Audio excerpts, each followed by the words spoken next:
Mesdames et messieurs, bonjour. Merci de votre fidélité. Bienvenue dans ce journal, mais nous excusons tout d'abord pour ces quelques minutes de retard apporté à la diffusion de ce journal. Voici les titres. Le nouveau siège de la RTS a été inauguré hier par le président Macky Sall. Une tour R+10 que le chef de l'État a mise à la disposition de la RTS qu'il appelle la reine de l'audiovisuel public. Retour sur les temps forts de la cérémonie dans ce journal. Le chef de l'État a remis hier aux mareyeurs du Sénégal 55 camions frigorifiques destinés à faciliter le travail des différentes fédérations. Une dotation de 2,5 milliards de francs CFA. La campagne électorale et la période des affiches, elles sont visibles partout à Dakar avec les images des différents candidats en compétition. Reportage dans ce journal. Le processus de paix en Casamance connaît une ascension, une avancée fulgurante qui a abouti au 13 mai dernier au dépôt des armes par la faction Jakaï dans le front nord. Le président de la République, son Excellence M. Macky Sall, a inauguré hier le nouveau siège de la RTS, tour R+10. Les chefs de l'État posent.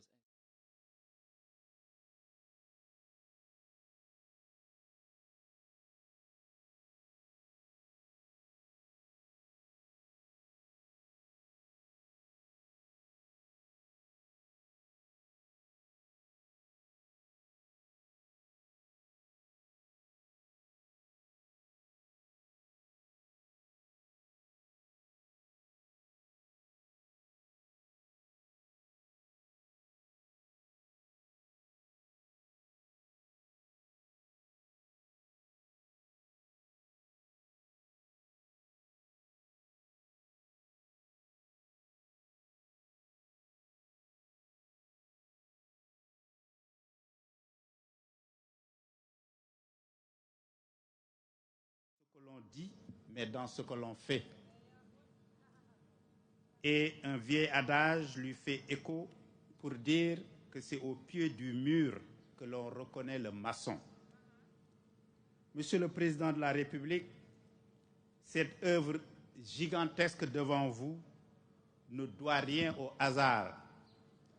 Elle est l'expression de votre vision futuriste, la vision d'un bâtisseur dont l'action enjambe le temps et les générations.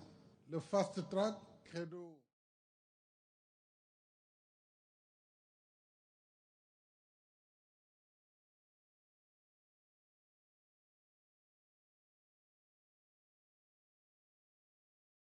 Est arrivé.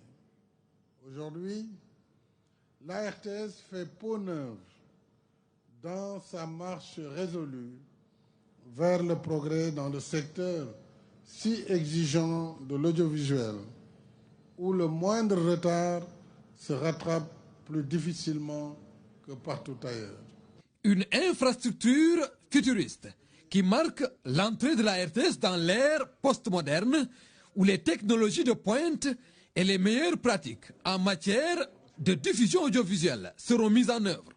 Ces bijoux que vous mettez à la disposition des agents de la RTS induisent forcément un changement de comportement, une nouvelle façon d'être et de faire. C'est maintenant que le travail commence. Une vision tournée vers l'amélioration des contenus, aussi bien à la radio qu'à la télévision nationale, dans un environnement chaque jour plus concurrentiel. Et c'est avec beaucoup d'émotion que le directeur général Racine Talla s'en félicite. Ça a été une immense fierté pour moi d'avoir été votre compagnon sur les chemins de l'émergence. Sachez que vous êtes à jamais dans le cœur des Sénégalais. Le fruit d'une vision stratégique et d'une ambition, celle du président Macky Sall, qui réaffirme ainsi son engagement pour le développement de l'audiovisuel et du service public. La réalisation de cette tour me tenait tant à cœur pour que la RTS, figure emblématique de l'audiovisuel public, reste au diapason de son temps et se projette dans le futur. Avec cette magnifique tour trônant au cœur du quartier historique de la Médina, vous prenez de la hauteur, au propre comme au figuré. pour un service public moderne et performant, parce que répondant aux meilleurs standards de qualité. D'un coût global de près de 34 milliards de francs CFA, la tour R+10 ainsi que la rénovation de l'ancien bâtiment, cette tour qui est un bâtiment qui allie l'audace architecturale et l'intelligence des technologies de pointe montre que vous êtes dans l'ère de la modernité. Une œuvre grandiose qui comprend entre autres commodités des studios télé et radio, dont un de 1000 mètres carrés, 7 plateaux de bureaux en open space, des installations qui vont désormais mettre les agents de la RTS dans de meilleures conditions de travail et d'épanouissement. Et dans cette dynamique de performance, le président de la République est venu avec un cadeau, une promesse relative à la redevance audiovisuelle. Eh bien, c'est chose faite depuis ce matin, puisque j'ai signé le décret portant le financement du service public de l'audiovisuel, ce qui contribuera à mettre la RTS à l'abri de certains aléas financiers grâce à un mécanisme sécurisé de mobilisation de ressources.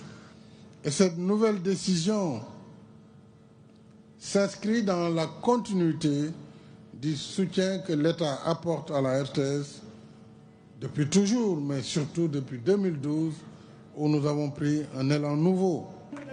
Déjà acteur majeur dans le paysage médiatique africain, la RTS renforce sa position avec ses nouveaux équipements à la hauteur des standards internationaux. Voilà, et puis le président de la République, son Excellence M. Macky Sall, était l'invité du journal télévisé de 20h.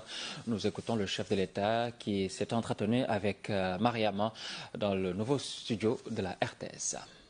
Un sentiment de fierté d'avoir accompli parmi les legs,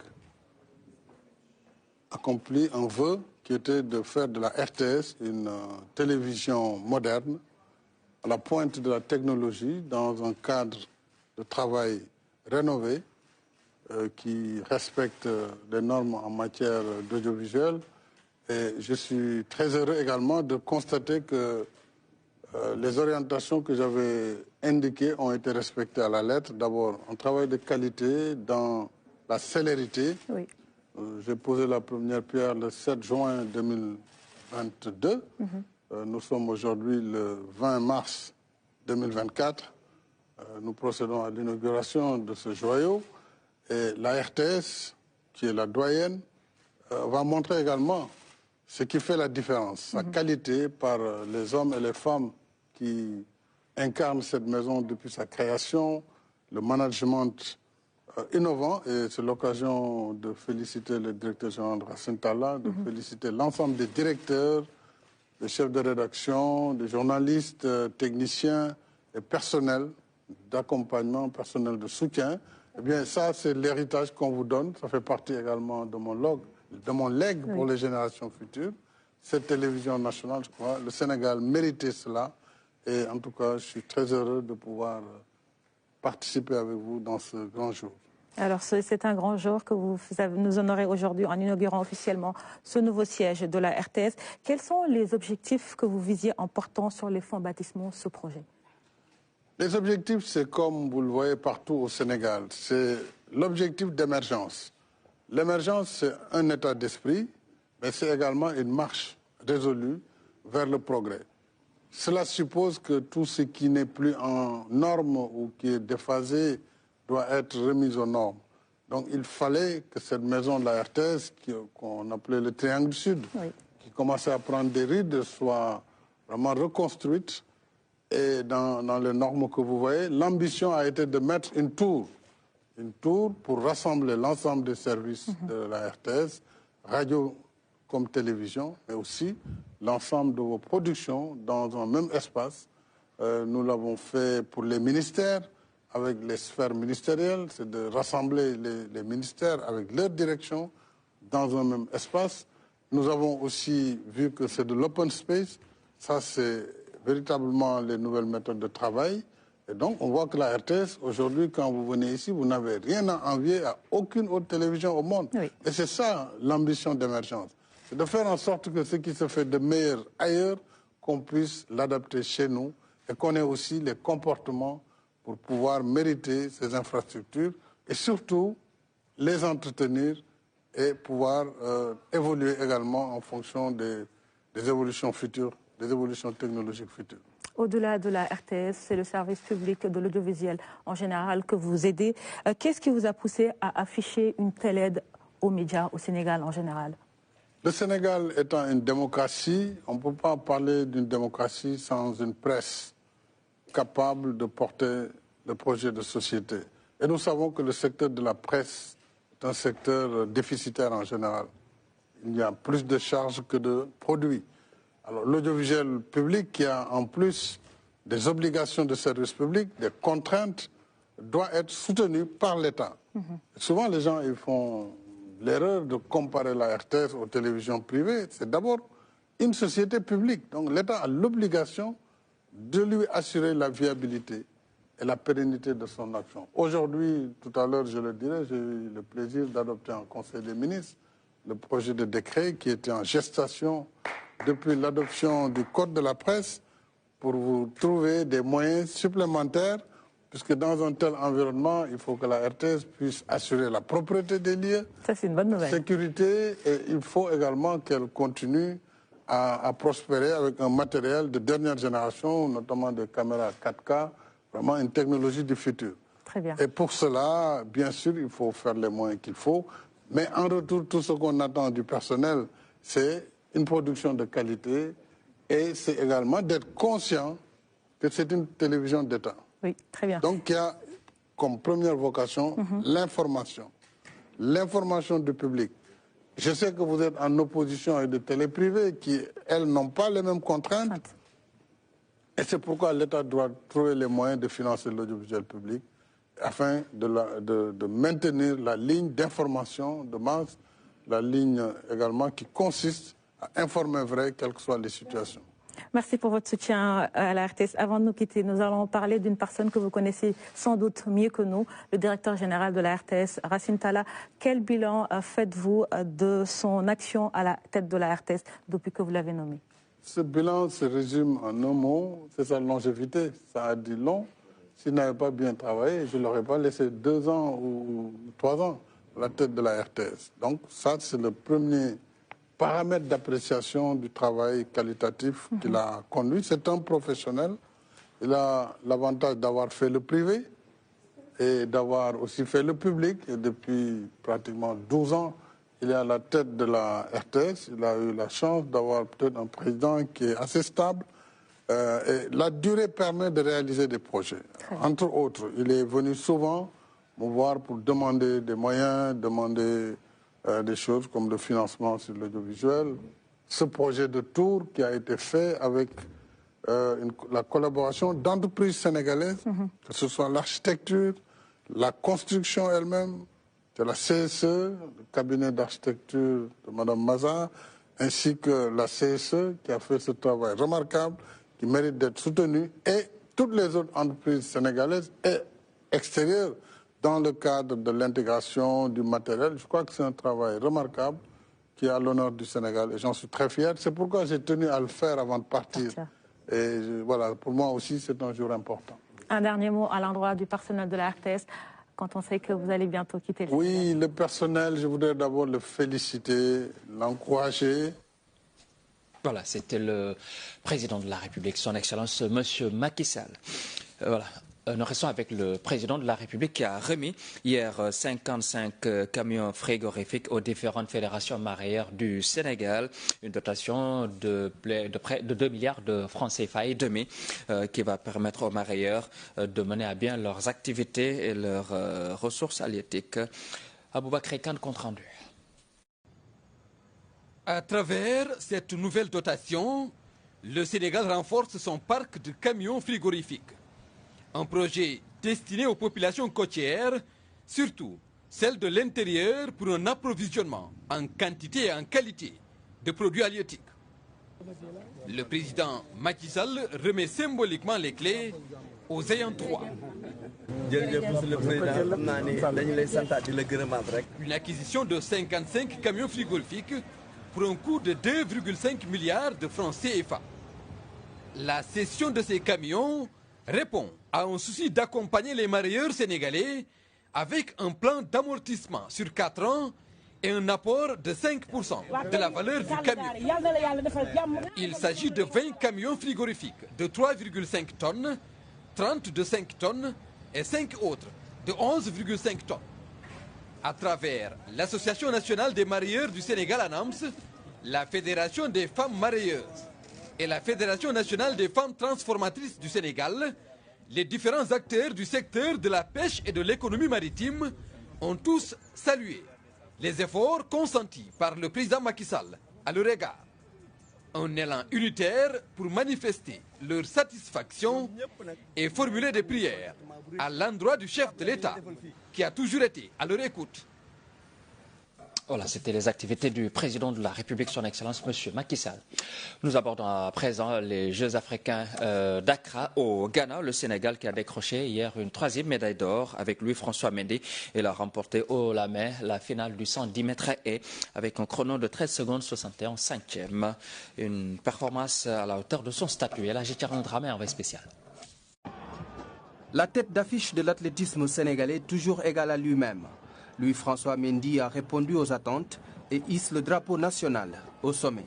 Pour célébrer cette victoire du Sénégal, très belle course de la part. Le Sénégalais était impressionnant sur la piste de l'université d'Accra, contrôlant la course du début à la fin et dominant ses adversaires, sans surprise. Tout comme l'Algérien, peut-être le Sénégalais va prendre le dessus sur cette distance. Le Sénégalais qui passe de fort.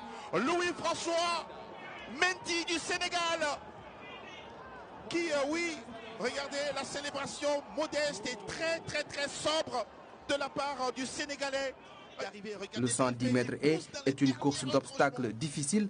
Chaque franchissement de haie peut être fatal. Louis-François Mendy y est allé avec technique et classe.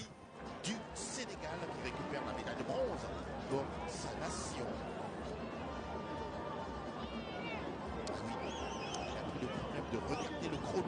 Après la médaille d'or aux Jeux de la francophonie, Louis-François Mendy enchaîne avec cette belle performance aux Jeux africains, en attendant les championnats d'Afrique en juin et les Jeux olympiques en juillet.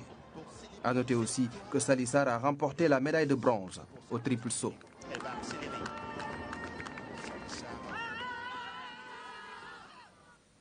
Voilà, c'était avec Ibrahim Mboup. Et maintenant, nous allons retrouver la Gitière, notre envoyé spécial à Accra, toujours en athlétisme, Cheikh Tidiane Diouf et Ahmed Faye sur le podium. Ils ont respectivement le bronze et l'argent. Nous restons avec nos envoyés spéciaux.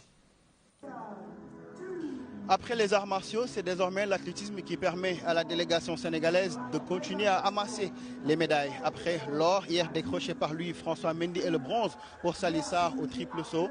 Aujourd'hui, c'est Cheikh Tidiane Diouf qui décroche le bronze au 400 mètres plat. Une belle course. Il finit 3e. Un peu déçu, c'est vrai, puisqu'il cherchait l'or. Mais pour lui, il est déjà satisfait. Et le travail continue. Bon, en tout cas, on est très content, même si on voulait gagner la médaille d'or. Mais c'est un peu difficile parce qu'on a fait 3 courses, 400 mètres consécutifs, raison pour laquelle on était un peu fatigué, raison pour laquelle on est terminé 3e. Mais bon, alhamdulillah, vraiment. Cheikh continue de travailler, il a en ligne de mire évidemment les Jeux Olympiques, il y croit également. Le niveau est très bon parce qu'actuellement il y a moins de gens qui courent en 45 secondes et nous sommes actuellement à 45 secondes 48, donc on peut dire que le niveau est très bien. Exactement, ça vraiment c'est possible et on va le faire cette année Inch'Allah. On va qualifier aux Jeux Olympiques Inch'Allah. Voilà. En fin de soirée, dans le triple saut chez les garçons, Ahmed Faye a terminé médaillé d'argent avec un saut de 16,97. Une belle performance pour lui. Voilà donc l'athlétisme qui continue de glaner des médailles. Et ce n'est pas terminé, la compétition continue. Et la chaîne Dramé à Ndiaye, Accra 2024 pour la RTS. Voilà, et puis dans un instant, nous en venons à la partie consacrée aux régions dans cette édition.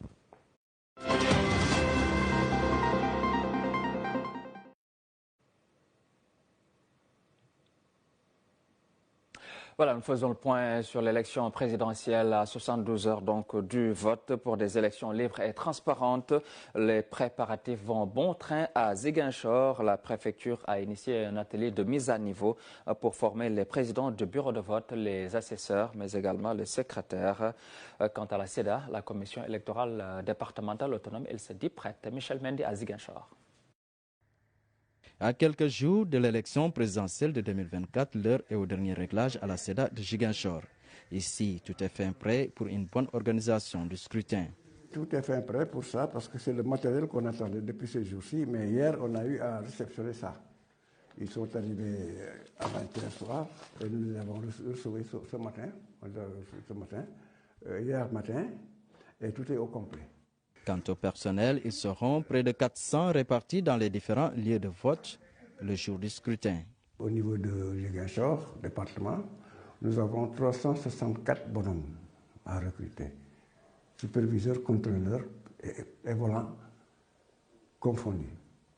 Donc au niveau du département, le chiffre département en superviseur, c'est 75. Nous avons 75 superviseurs. Ça, c'est le chiffre départemental.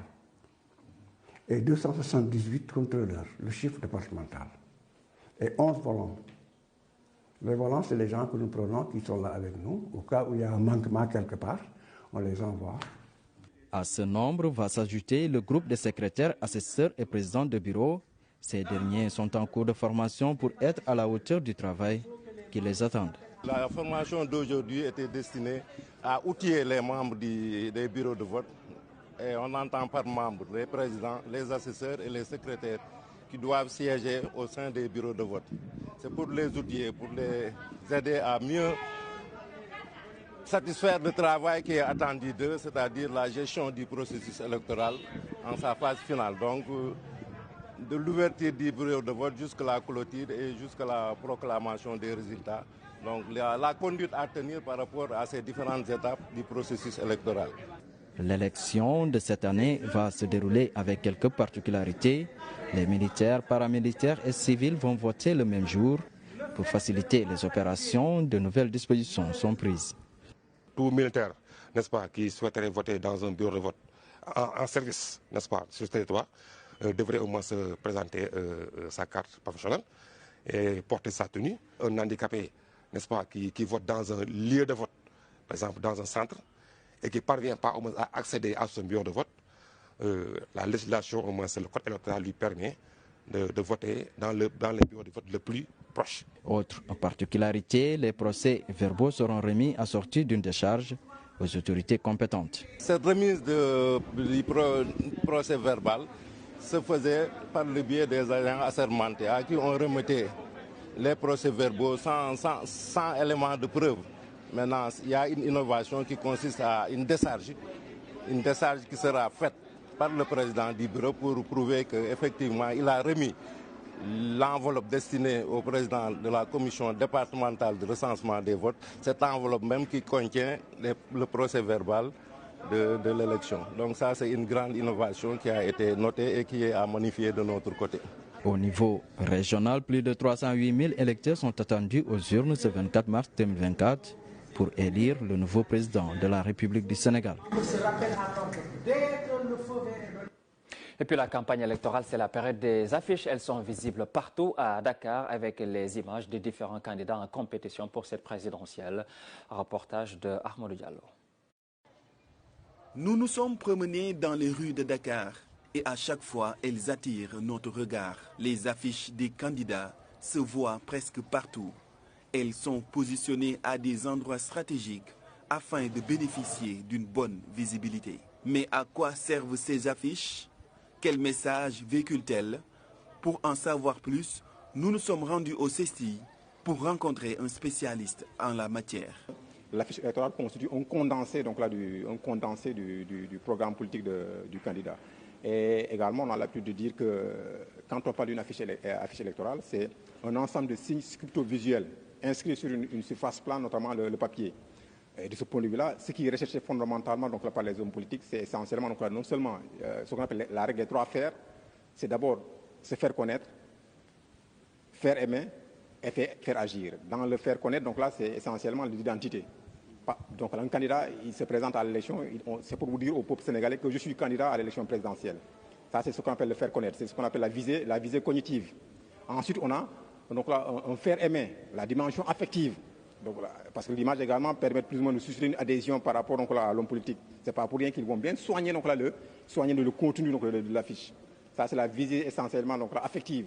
Et le troisième faire, c'est un faire, donc, là, faire agir. C'est la dimension, c'est la visée conative. Les deux premiers fers vont se traduire par un troisième fer, c'est agir sur l'électeur de façon à l'inciter donc là, le jour du vote, à prendre le bulletin du candidat et à le mettre dans l'urne. L'objectif d'une affiche électorale ou politique est de favoriser l'élection de la personne ou du groupe qu'elle promeut. Et si vous faites le constat, souvent les messages qui sont transcrits, ce sont des messages donc là, qui sont traduits souvent en Wolof. Parce qu'on a essentiellement un électorat, au-delà du français, on a un électorat donc là, plus ou moins qui peut être analphabète, qui pourrait donc là également s'intéresser à un tel message. Mais également le fait que ces messages soient transcrits en Wolof, également, on essaie donc de travailler aussi l'imaginaire social, les imaginaires sociaux donc là, des Sénégalais. Parce qu'un message qui est transmis en Wolof a beaucoup plus d'impact qu'un message qui est transmis en France. Parce qu'on s'adresse à des électeurs qui sont censés, donc, le jour du vote, voter pour tel candidat ou tel autre. L'affichage électoral accompagne les processus d'élection. C'est un élément important de la stratégie de campagne des candidats. Il permet de communiquer rapidement et de manière efficace avec le public, ou plutôt l'électorat. Voilà, et puis dans un instant, nous passons à la rubrique invitée dans ce trésor.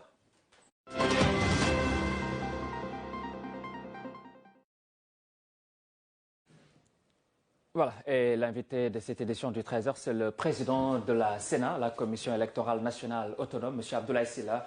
Monsieur Sylla, bonjour et bienvenue. Merci d'être là ce matin. Bonjour et je vous remercie de m'avoir invité pour me permettre de m'adresser à mes concitoyens en cette avant-veille de scrutin présidentiel. Voilà, on est à 72 heures de l'élection présidentielle. Est-ce que vous pouvez nous faire le point sur la situation nationale avec l'acheminement du matériel électoral partout au Sénégal? L'acheminement du matériel électoral donc, est effectif partout au Sénégal. Hier, l'Assemblée générale de la Sénat s'est tenue et les membres de la Sénat, qui sont les superviseurs des régions, en relation avec les présidents de SEDA, ont fait le point. Et partout au Sénégal, le matériel qui doit être mis à disposition par les autorités administratives donc sont sur place. Nous pouvons espérer que le jour du scrutin, ça se passera normalement. Dans les 14 régions du Sénégal, tous les échos qui vous ont parvenu avec les SEDA, vous n'avez noté aucun dysfonctionnement? Aucun dysfonctionnement pour le moment. Pour le moment, c'est l'information que nous avons, donc, j'ai dit dire tout de suite avec les présidents de SEDA. Il y a même le matériel dont doivent disposer les contrôleurs de la Sénat. Ce matériel-là aussi est sur place. Et l'ensemble des SEDA, pour faire le travail de contrôle et de supervision, ont reçu le budget nécessaire pour faire correctement ce travail. La Sénat, c'est un acteur majeur de l'élection présidentielle. Est-ce que vous pouvez revenir sur ses missions principales quand on sait que c'est une élection présidentielle extrêmement importante, vous êtes bien impliqué? Est-ce que vous pouvez revenir sur votre rôle? Oui, je peux revenir rapidement sur les missions de la Sénat. La Sénat est chargée de contrôler et de superviser les élections. Depuis la révision des listes électorales jusqu'à la proclamation provisoire des résultats. Ça veut dire que nous avons des contrôleurs au moment de la révision, c'est-à-dire au moment de l'inscription, de la modification et des radiations sur le fichier électoral. Dans toutes les commissions administratives, il y a un contrôleur de la Sénat et qui vise le récépissé qui est délivré donc aux citoyens qui s'inscrivent sur la liste électorale. Nous sommes aussi présents au moment de la consolidation du fichier électoral. Nous avons un ingénieur informaticien à la DAF, à la direction de l'automatisation des fichiers, qui est le point focal de la Sénat. Nous avons à peu près une cinquantaine de contrôleurs donc, qui assistent donc, à la consolidation. nous sommes une nouvelle équipe. Quand je suis arrivé, j'ai dit à quelqu'un, est-ce que les contrôleurs de la Sénat à la DAF ne sont pas plus nombreux que les agents de la DAF?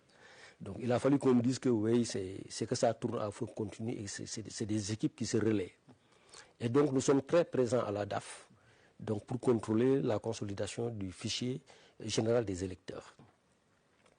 Nous sommes aussi présents dans toutes les commissions administratives de distribution des cartes d'électeurs.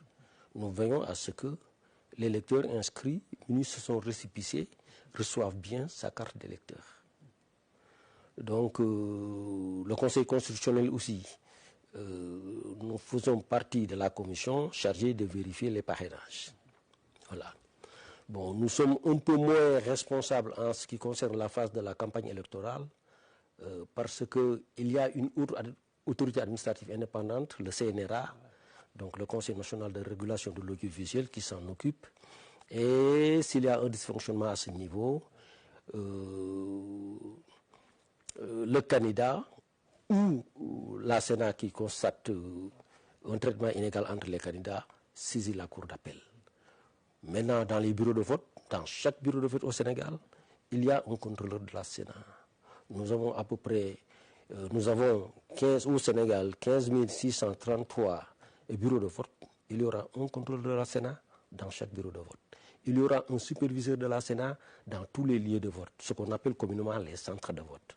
Et c'est la même chose sur les 807 bureaux de vote à l'étranger. Et au moment de convoyer les procès-verbaux, un agent de la Sénat suit le convoi. Et au moment de consolider les résultats au niveau départemental comme au niveau national, la Sénat aussi est représentée. Voilà en fait un peu. Donc nous, c'est le contrôle donc, de la transparence, de la régularité et de la sincérité du scrutin. Et ce que je viens de dire, de décrire, c'est le dispositif de la Sénat pour s'assurer que ce travail-là va être bien fait. Et la seule chose que je peux vous dire, c'est que je suis certain qu'il va être très bien fait.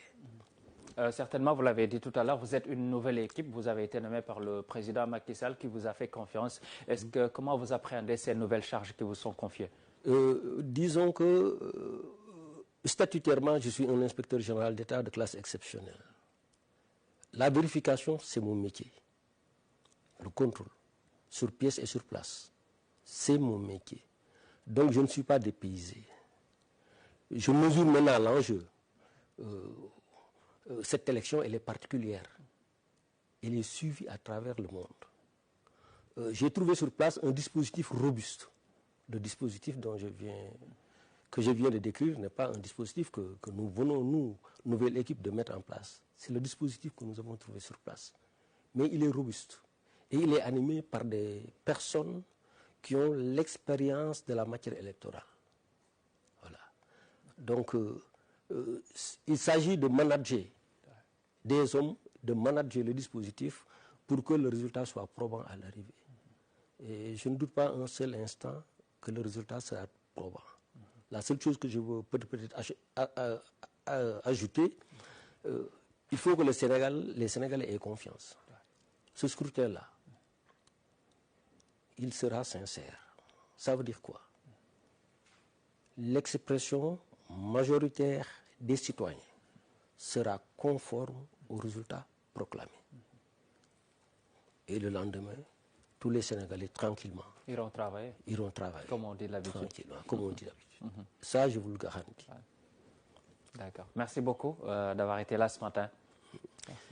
C'est moi qui vous remercie de m'avoir donné cette opportunité-là, de pouvoir rassurer les Sénégalais que la Sénat fera le travail, que la Sénat fera très bien le travail, et que le lendemain, ceux qui ont perdu féliciteront celui qui a gagné. Et ne pas oublier que, comme je l'ai dit, c'est une élection qui est attendue à travers le monde, du fait des péripéties que nous connaissons tous. Je suis certain que le Sénégal fera honneur à la sous-région ouest-africaine, fera honneur à l'Afrique. Parce que cet enjeu-là n'est pas seulement un enjeu sénégalais. Tous ceux qui ont parlé de nous avant nous attendent à l'arrivée. Et nous serons présents. de très belle manière. Merci. Voilà. Merci beaucoup, M. Sylla. Il s'agissait donc d'Abdoulaye Sylla, le président de la Sénat, la Commission électorale nationale autonome, qui était venu nous entretenir, notamment du processus électoral du début jusqu'à la fin avec l'acheminement du matériel électoral. Et dans un instant, nous passons à la rubrique dossier dans ce journal.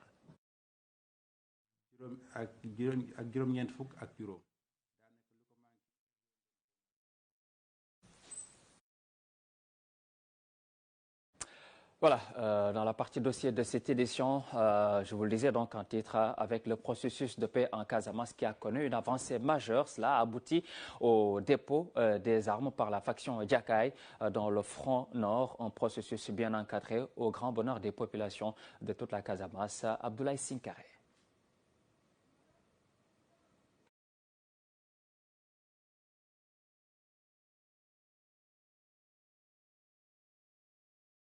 Commission électorale départementale autonome bi mu di SEDA. soo xaymaa ñuy jël si boobu ba léegi ñu ngi toll ci fukki junni ak benn ak juróom ñaari téeméer ak juróom fukk ak juróom ñett maanaam 11 750 cartes jël nañ ko si carte yu bees yi su dee carte yi nga xam ne nag yàgg nañ fi moom ndax depuis refonte ba la ba léegi carte yaa ngi fi seen borom jël si wuñ ko loolu liñ ci distribué toll na ci ñaar téeméer ak ñeenti carte. élection présidentielle bu ñaar fukk ak ñeent ci weeru mars bi ñu jëm nag mel na ni ñu ngi koy amal ci contexte bu xaw a particulier ndaxte ñu ngi koy def ci weeru koor. Mais historique. Des ex-combattants du MFDC reçus au Palais de la République. Ce tableau couronne une grande œuvre. Un travail de longue haleine qui a débuté avec la cession du président Macky Sall à la magistrature suprême. Quand le président Macky Sall est arrivé, il a dit « je tends la main au MFDC ». Et je pense que la seule solution pour régler le conflit casamançais, c'est dans la discussion. L'expérience a montré que tous ses prédécesseurs, personne n'a accepté que cette question-là soit traitée par des gens, que ce ne soit pas eux qui les ont envoyés. C'est l'aboutissement pour moi d'un effort d'abord par rapport à la posture du président de la République, M. Macky Sall, qui, dès son arrivée, a opéré à de fortes ruptures. Parce que, vous vous souvenez, il l'a même dit dans son premier discours à la nation, il fait de cette question une priorité nationale. Et ça, c'était une première. Les appels à la paix n'ont jamais cessé, mais ils sont adossés à des actions concrètes qui ont permis de changer le visage de la Casamance. À côté de la sécurisation qui a permis le retour de milliers de personnes déplacées dans des villages qu'ils avaient abandonnés depuis des décennies, il y a le triptyque désenclavement, développement et inclusion. D'importants moyens financiers ont été consentis ces 12 dernières années pour le désenclavement intérieur et extérieur de la Casamance. Des pistes de production pour relier des zones agricoles aux grands centres urbains, des routes et des ponts, dont le plus emblématique reste celui de la Sénégambie. La desserte maritime Dakar-Ziguinchor a vu sa flotte renforcée, pendant que les deux aéroports de Ziguinchor sont réhabilités et mis en norme. Sans compter la construction de ceux de Kolda et de Sédhiou. Plusieurs programmes ont vu le jour, comme le projet Pôle de développement de la Casamance, devenu programme de développement économique de la Casamance. Pendant ce temps, l'État continue de tendre la main au MFDC jusqu'à l'appel de Goudomp lancé par le chef de l'État en mars 2023. C'était lors d'une tournée dans la région de Sédhiou. Cette main tendue s'inscrit dans le sillage de la création du comité ad hoc qui discute avec toutes les factions du maquis. Vous nous avez demandé une large ouverture des négociations. Nous sommes en discussion, nous avons été en discussion avec toutes les factions. Mais nous avons trouvé une oreille attentive avec l'IRAPA Diakaye. Avec Diakaye, différentes rencontres ont eu lieu avant d'aboutir le 13 mai 2023 au dépôt des armes dans son fief de Mongon, en plein cœur de la zone des Palmiers. Une prouesse que l'État n'a jamais réussi depuis l'éclatement de la crise en 1982. C'est la première fois dans l'histoire de la Casamance qu'il y ait un groupe de combattants qui acceptent de déposer effectivement les armes. Les accords de paix existaient, mais le dépôt d'armes n'existait pas. Donc vous avez récolté aujourd'hui ce dépôt des armes. En plus, vous êtes venus, on a assisté historiquement à une destruction publique d'armes. Le retour de la sécurité dans des zones jadis infréquentables a permis une reprise des activités économiques, mais aussi des célébrations culturelles comme le Boukout. Le nouveau visage de la Casamance, c'est des routes, des ponts, des universités et des centres de formation, mais également des hôpitaux modernes. La longue accalmie notée ces dernières années est en passe de devenir une paix définitive. Voilà donc la paix définitive avec le processus de paix qui est en marche en Casamance. Voilà, mesdames et messieurs, c'est la fin de ce journal. Merci de l'avoir suivi. Merci à toute l'équipe qui a préparé l'édition de ce matin. Dans un instant, je vous retrouve pour la version Wolof.